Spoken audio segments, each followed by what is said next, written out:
Vadodara Ajwa road પર દુકાનને તાળું મારીને નજીકની દુકાનમાં પાણીની બોટલ લેવા ગયેલા વેપારી દુકાનમાંથી 2 ચોર રોકડા અને સીસીટીવી કેમેરા ચોરી ગયા હતા.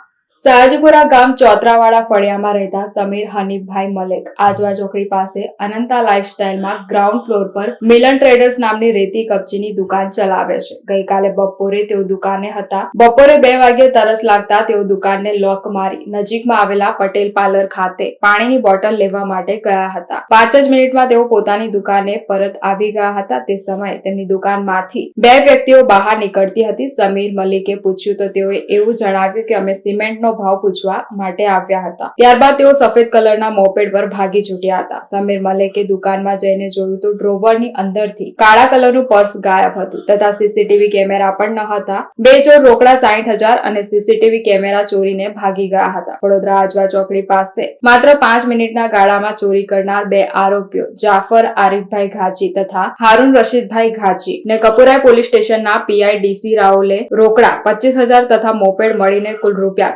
45,000ની મત્તા સાથે ઝડપી પાડ્યા છે. આરોપી જાફર સામે અગાઉ 11 ગુના દાખલ થયા છે, જ્યારે એક વખત પાસા અને તડીપાર પણ થયો છે, જ્યારે રશીદ સામે 2 ગુના દાખલ થયા છે.